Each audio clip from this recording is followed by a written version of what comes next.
During this time, the captain had thrown off his vest and shirt and secured his trousers around his waist. His feet were naked, so he had no shoes and stockings to take off.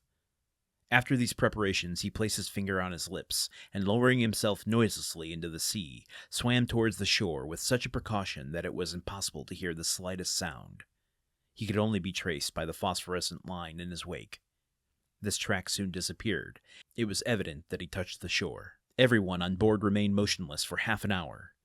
When the same luminous track was again observed, the swimmer was soon on board. "Well?" exclaimed Franz and the sailors in unison. "They have Spanish smugglers," said he. "They have with them 2 Corsican bandits. And what are these Corsican bandits doing here with Spanish smugglers?" "Alas," returned the captain with an accent of most profound pity, "we ought always to help one another.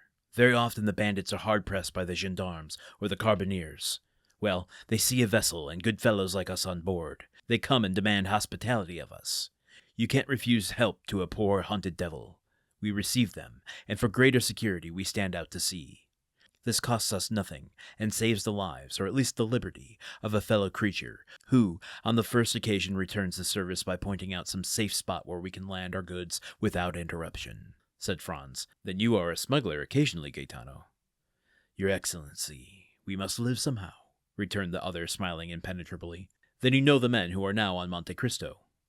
"Oh, yes, we sailors are like Freemasons, and recognize each other by signs." "And do you think we have nothing to fear if we land?" "Nothing at all. Smugglers are not thieves." "But these 2 Corsican bandits," said Franz, calculating the chances of peril. "It is not their faults that they are bandits, but that of the authorities." "How so?"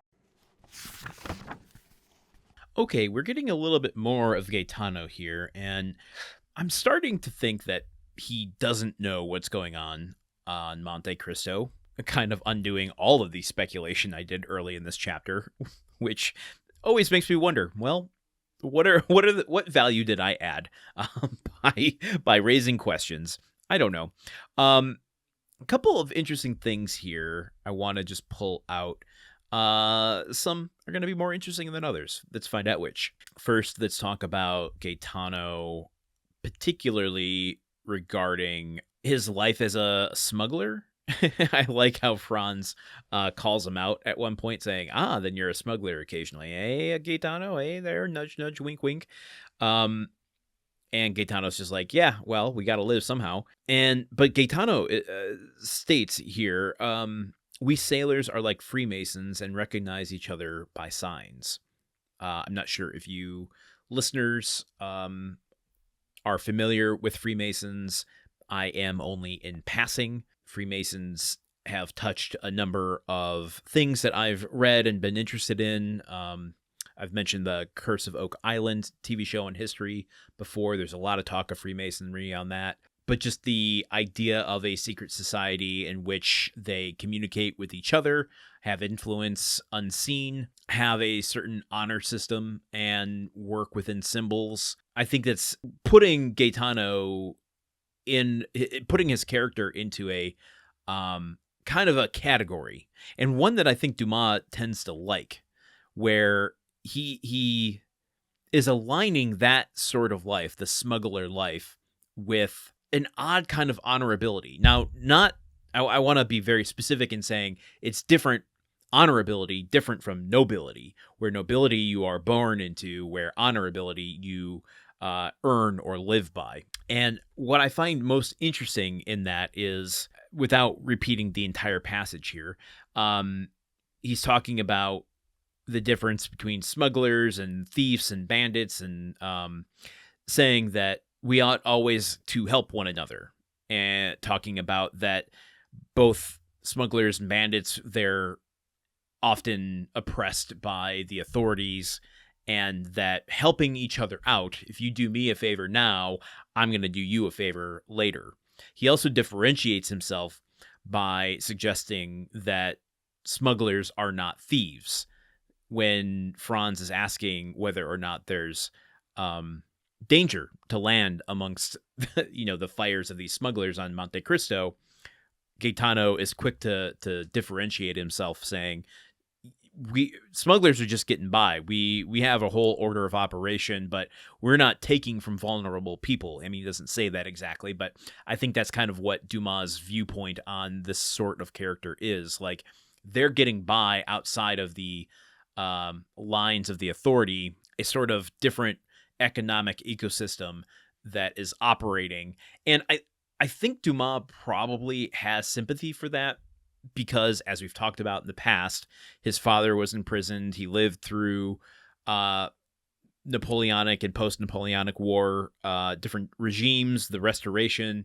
And then he also, as I'll get into, I think much later, had a lot of tax issues. So there's always people hounding him, the authorities coming and knocking on his door, asking for money and kind of making a hassle for him. I'm not saying that's not well earned. I don't know enough yet to stay one way or the other. But there's one other small thing I want to just mention here, and this is where I'm like, I don't know how much value this has to literally anyone but me and the way my silly brain works. But when Gaetano strips himself, goes into the water, and goes upon the shore to do some recon, there's that line there where it says, everyone on board remained motionless for half an hour. And my brain runs 1,000,000 miles an hour.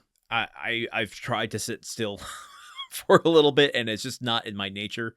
And I'm wondering, with a line like that, everyone on board remained motionless for half an hour. It's when you say it out loud, you can give it a little bit more emphasis to suggest the tension that they're feeling in that moment when the captain's gone. They don't know if there's danger abound or not. They're waiting to see his return, if he will return. When I'm reading it alone in my head, everyone on board remained motionless for half an hour when the same luminous track. Well, and like he comes back on board within the same sentence. My question, I guess, is, as readers, do you feel that tension? Like, does that add to what you're experiencing in terms of suspense, in terms of tension, through the way Dumas is writing it? Or is that just a kind of forward motion of the story? Like, okay, he gets off the ship. How long do they wait? He gets back. Like, it would be weird for him to just say, get off the ship and then get back on the ship with information. They have to say something. But see what I mean by, I don't know how much value this has to anyone else outside my own brain. Like, I don't know if that is meant to sustain the tension, particularly that, like, everyone on board remained motionless for half an hour. It's not like Dumas is luxuriating in explaining what that moment felt like, but my curiosity comes from how many of these sort of invisible little things that you read over very quickly contribute to the larger whole for the tone of something you're reading. If Dumas had luxuriated in that, and we were reading this, like, this is a long friggin' chapter, folks. We're not even close to halfway through it yet. You can't go into every little tiny thing. So what's the most economic way to say something to sustain or grow tension, suspense, any emotion that you want while keeping up momentum, while keeping up pacing? It's the mark of a good writer versus a bad writer. One of the many marks. I don't know. Maybe it doesn't amount to much of anything at all. It's literally like 8 words. So anyway, I don't know. I'm curious if any of you are writers out there, if you like to study literary tools and such, sign off in the Discord. I'd love to hear your thoughts on how you experience reading stories like this, and if you have any insight into the kind of accumulated way of creating and sustaining emotions and vibes, if you will. Okay, with that, let's go into a little bit more of Chapter 31 tomorrow and see what the captain continues to report about what's going on Monte Cristo. Until then, okay, goodbye. The Countdown of Monte Cristo is part of the Gruntwork Podcast Network. This show is produced, edited, and hosted by Landon Solano. The original text of The Count of Monte Cristo by Alexandre Dumas. Theme song by Magic Solo. If you want to support the show and others like it, visit patreon.com/gruntworkpod. Thank you for listening. See you tomorrow.